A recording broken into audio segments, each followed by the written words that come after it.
सांवली बहू। शिल्पा है तो सांवली लेकिन बहुत ही टैलेंटेड। लेकिन कहते हैं ना, शादी के लिए तो लंबी और गोरी होनी चाहिए। शिल्पा, ये रिश्ता भी हाथ से गया। अरे कितनी बार कहा वो गोरी होने वाली क्रीम लगाया कर, लेकिन नहीं, किताब से सर खपाने से फुर्सत मिले तब ना। तू ही क्यों नहीं इसके लिए उपटन तैयार कर देती? शर्मा जी की बेटी का कम रेट में कितना अच्छा रिश्ता हुआ है। इसकी तो उम्र के साथ ही लड़के वालों की डिमांड भी बढ़ी जा रही है। शिल्पा को ये बातें अब बुरी नहीं लगती थी। लगे भी क्यों, बचपन से सुन जो रही थी वो ये सब कुछ। उसके लिए ये तो मात्र एक कान से सुनना और दूसरे कान से निकाल देने वाली बात थी। फिर एक रोज, पापा मेरी नौकरी लग गई है। वाह, अच्छा, कहाँ बेटा? न्यूज़ चैनल में पापा, खबरों को लिखना होगा। हाँ, वैसे भी तेरे जैसी सांवली शक्ल की लड़की को कौन पर्दे पर आने देगा, क्यों? चल, 4 पैसे कमाने लायक हुई है तो लड़के वालों को बोल देंगे कि कमाती भी है, फिर शायद कोई कर ले शादी। हाँ, सही कह रहे हैं। वैसे बेटा, कल शाम को एक लड़का और आने वाला है, उसे भी देख लेना। शिल्पा को इस बार गुस्सा आ जाता है। अच्छे न्यूज़ चैनल में नौकरी लगने की खुशी भी माँ पापा के चेहरे पर नहीं दिखती। अगले रोज ऑफिस से शिल्पा घर आती है तो सामने बैठा होता है हिमांशु। हिमांशु शिल्पा को देखता है तो पहली नजर में तो वो उसे पसंद नहीं आती, लेकिन फिर भी फॉर्मेलिटी तो करनी थी। ओके, तो क्या शौक है तुम्हारे और खाने में क्या क्या बना लेती हो? मुझे पढ़ने लिखने का शौक है, खाना बनाना नहीं आता, बिल्कुल भी नहीं आता।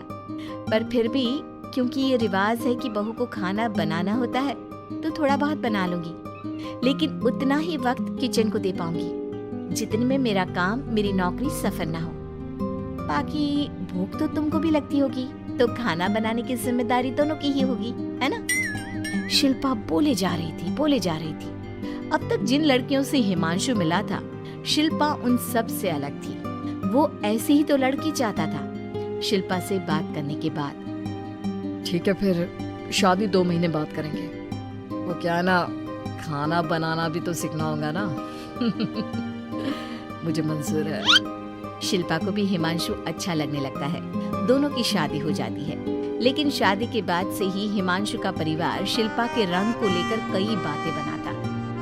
क्या बात है हिमांशु, क्या कमी हो गई थी जो ऐसी काली सी बहू ले आया? काली तो नहीं है। हाँ, मेरी शिल्पा का रंग हल्का सांवला है। वैसे आप तो कृष्ण के भक्त हैं, जानती है ना, उनका रंग भी सांवला था। अब सांवले रंग के कृष्ण की पूजा तो सांवली मेरी बीवी खराब कैसे? बात तो सही भी थी। क्यों सांवला रंग खराब माना जाता है? शिल्पा पति का तर्क सुन रही थी। थोड़ी देर के बाद, क्या बात है, शब्दों का जादू आ गया। क्या तर्क दिया आपने सांवले रंग के समर्थन में? तो क्या तुम ही पत्रकार हो? अरे तुम्हारा पति भी कम नहीं है। शिल्पा रोज एक नई तरक्की छू रही थी। कभी विदेश दौरा तो कभी बड़े बड़े लोगों का इंटरव्यू। एक दिन, सुनो, आज का दिन बहुत खास है। मैं मुख्यमंत्री जी का इंटरव्यू लेने जा रही हूँ। अरे वाह, क्या बात है, सही है यार। तभी ससुर आ जाते हैं। बहू, थोड़ा मेकअप भी कर लेना, वरना काली काली फोटो सब जगह आएगी। अरे हम तो शर्म के मारे किसी को दिखाते भी नहीं कि ये हमारी बहू है। न जाने क्या कमी थी। अरे वो शारदा दीदी की बहू देखो, कैसे मक्खन की तरह गोरी है। और नताशा, वो तो ऐसे लगता है जैसे भगवान ने दिल खोल कर रंग दिया है उसको। अरे माँ, आजकल रंग नहीं बुद्धि का जमाना है। हाँ, तो वो दोनों कहाँ पागल है, अच्छा खासा घर देख रही है। शिल्पा को ससुर की बात पर गुस्सा तो आता है, लेकिन वो मूड खराब नहीं करना चाहती। वो तो बस तैयारी करती है कि जल्दी से अच्छा सा मुख्यमंत्री का इंटरव्यू हो जाए और दुनिया देखे। होता भी यही है। शिल्पा जब शाम को घर आती है तो, अरे चाची, बुआ, फूफा जी, कैसे हैं आप सब? कैसे आना हुआ? शिल्पा को आसपास के लोग भी देख रहे थे। वो भी जानती थी कि उसने जो इंटरव्यू किया वो कितना वायरल हो रहा है। अरे बहू, बड़े लायक हो तुम। औरत होकर दुनिया की इतनी जानकारी, कितनी समझ है तुम्हारे अंदर। वाह वाह बहू, तुमने तो हम सबका सीना गर्व से चौड़ा कर दिया। सास ये सब देखकर सोच रही थी कि भाई ऐसा भी क्या हो गया, इन्होंने तो बहू को हीरो बना रखा है। मैंने तो शिल्पा को उसी दिन समझ लिया था जब पहली बार मिला था। मैं तो जान गया था कि ये लड़की अलग है। कितनी प्यारी आवाज है इसकी और समझ भी लाजवाब। तभी बुआ सास बोल पड़ती है, और एक हमारी बहू है, सारा दिन टिकली बिंदी पर ही लगी रहती है। अरे दीदी, न जाने कौन कौन सी क्रीम लगाती है, अब तो चेहरे पर फोड़े भी निकल गए।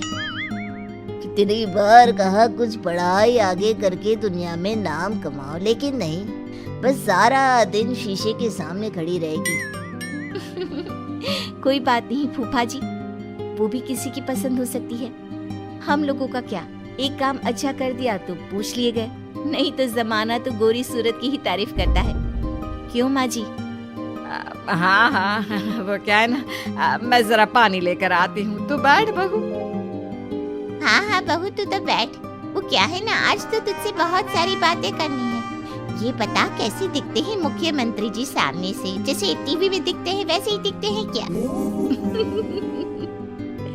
आए दिन लोग शिल्पा से मिलने आते, उसे अपने स्कूल या दूसरी जगह पर चीफ गेस्ट बनाते। ये सब देखकर पति तो खुश होता, लेकिन सुंदर बहू का सपना सास की आंख से उतर ही नहीं रहा था। फिर एक रोज, शिल्पा, पापा कहाँ है? माँ जमीन पर गिरी पड़ी है, वो बेहोश हो गई है। शिल्पा की सास को गंभीर बीमारी हो जाती है और फिर आप लोग अपनी माँ की किसी बात को मना ना करना, उनका दिल कमजोर हो चुका है। दिल में कोई बात लगेगी तो उनके हार्ट अटैक आने के चांसेस हैं, तो समझ रहे हैं ना। कुछ दिनों में ठीक होकर सास घर आ जाती है और फिर एक दिन, देख बेटा, मैं मरने से पहले एक सुंदर बहू का चेहरा देखना चाहती हूँ। अरे मैं नहीं चाहती कि तू इस काली कलूटी के साथ रहे, छोड़ दे इसे। अरे कल को तेरे बच्चे भी ऐसे काले पीले पैदा होंगे और फिर हमारा खानदान देखने लायक नहीं होगा।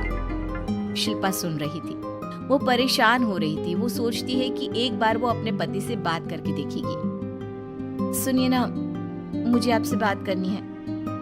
मुझे भी शिल्पा, मैं माँ के बिना नहीं रह पाऊंगा, तुम समझ रही हो ना। शिल्पा को दुख होता है, लेकिन वो क्या करती। वो हिमांशु को तलाक देने का सोच लेती है और फिर शिल्पा, माँ की हालत फिर खराब हो रही है, क्या करूं? माँ को सबसे बड़े अस्पताल में भर्ती करना होगा। लेकिन वहाँ तो बेड के लिए बड़ी बड़ी सिफारिश करनी पड़ती है। हाय रे, मेरा मन आता है, मैं मर न जाऊं, मुझे बचा ले बहू। शिल्पा को हैरानी होती है कि वो करे तो क्या करे। पर माँ जी, मैं कैसे? बेटा, मुख्यमंत्री जी से बात कर ले, उनसे बड़ी सिफारिश किसकी हो सकती है? तू बोलेगी तो शायद तेरी सास की जिंदगी बच जाएगी।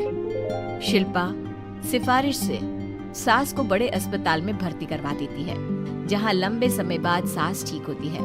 लेकिन इस बीच एक दिन भी शिल्पा उन्हें देखने नहीं जाती। सास जब घर आती है तो एक सुंदर सी लड़की उनका स्वागत करती है। ये कौन है और शिल्पा कहाँ है? मुझे तो मेरी बहू ही चाहिए। माँ, कैसी बात कर रही हो? तुम्ही ने कहा था ना कि शिल्पा काली है और तुम्हें काली बहू नहीं चाहिए। ये रीना है, तुम्हारी बहू। नहीं नहीं, मुझे माफ कर दो, मुझे तो मेरी शिल्पा बहू ही चाहिए। उसी के कारण आज मेरी जान बची है। मैं नहीं समझ पाई कि सुंदर शक्ल से ज्यादा सुंदर दिल और आचरण होना चाहिए। लेकिन अब क्या, अब तो देर हो चुकी थी।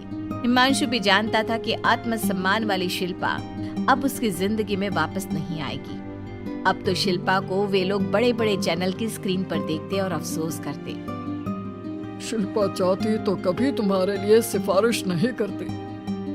अब तो आसपास के लोग भी घर नहीं आते। लोगों को लगता है कि शिल्पा ने हम लोगों को छोड़ा क्योंकि हम उसके लायक नहीं थे। सही बोल रही है माँ, हम ही तो उसके लायक नहीं थे। शिल्पा जैसी समझदार, पढ़ी लिखी, दुनिया की समझ रखने वाली लड़की को मैंने छोड़ा, सिर्फ आपके कहने पर। अब ये गोरी लड़की आपकी बहू हो सकती है, लेकिन मेरी बीवी कभी नहीं। हिमांशु वहां से चला जाता है।